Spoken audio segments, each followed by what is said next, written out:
When I knew better, I did better, and I got paid way more for the same work. Let me tell you about how that happened.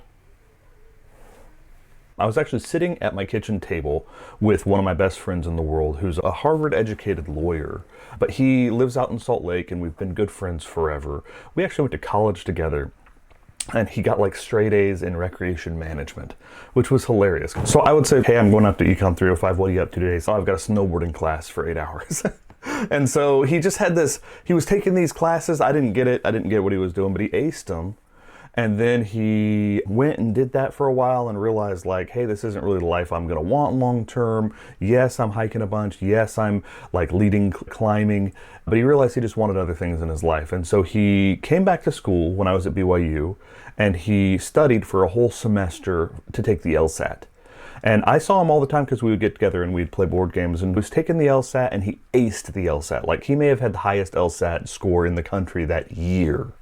And all of a sudden he had a full ride offer to BYU Law. Like he got into Harvard Law, he got into, I think, Yale Law, he got into all the top law schools based on basically he had a 4.0 in rec management and he aced the LSAT, and he's a brilliant guy. There we were chatting at my kitchen table just after having lunch or dinner. We had our families, our kids were playing, and we were just chatting about it. And I said, I think I have not seen the opportunity to make $1 million twice in my life.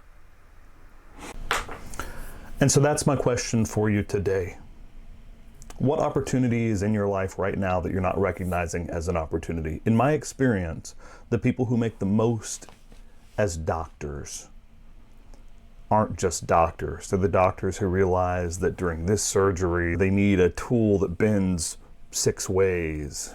And they work on the side to figure that tool out. And they make millions by patenting a tool that does what they needed. The people that I've seen that make the most as plumbers aren't just plumbers. They're plumbers who realize that they need a tool to do this one thing, because this one thing that they do every single day destroys every plumber they've met's wrists. And they realize there's an opportunity in their specialization. The people who really make money are good enough and specialized enough at some industry to understand where the failings are in that industry. And they go out and they know their niche and they create a solution for that niche. They satisfy a need in the market and they make millions. That's how I started Bedrock, if I'm candid. The first company I've started that's really made millions on its own, that wasn't rehabbing houses, it wasn't flipping bicycles. When we started Bedrock, I was a specialist. I realized there was a need and I went to solve that specific need. I'll put out a video here in the next couple days where I talk specifically about what was the need and what was the niche and how I decided to solve it and what the market research looked like. I'll build a video. I'm actually about halfway through filming it right now. But if you're enjoying this content, kind of behind the scenes of 25 years of starting 17 to 30 companies, depending on how you count, being early in a lot of those companies.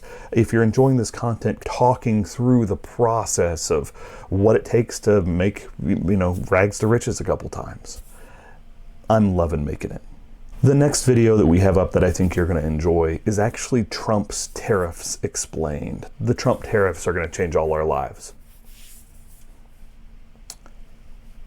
I haven't seen one really good breakdown of why tariffs increase price. I haven't seen one really good breakdown to help me understand from like an importer or a business's side why it changes price, why it would affect our foreign relations, why it would affect our national defense. I've not seen a really good breakdown that anyone that I've ran into. I hear a lot of people say, hey, it makes things more expensive, it's a tax. But why is it a tax? So I went for a full day and walked through one of my companies, my bandage company, and talked through the exact specifics of that company. What is our profit? What's our profit margin? What's our import cost? What do the tariffs do to all that? What's our employment situation? What does our tariffs do to that? What does it mean as far as me making decisions to bring those jobs back to the States? I tried to explain that in explicit terms. I think you'll love that video because it's the most complete conversation that I've seen online with someone really talking about how do tariffs affect business and everything else. If that sounds interesting to you, click right here. That's, I think, the most interesting piece we've created, and it's complicated. But if you like this channel, you're here for complicated. That video is right here.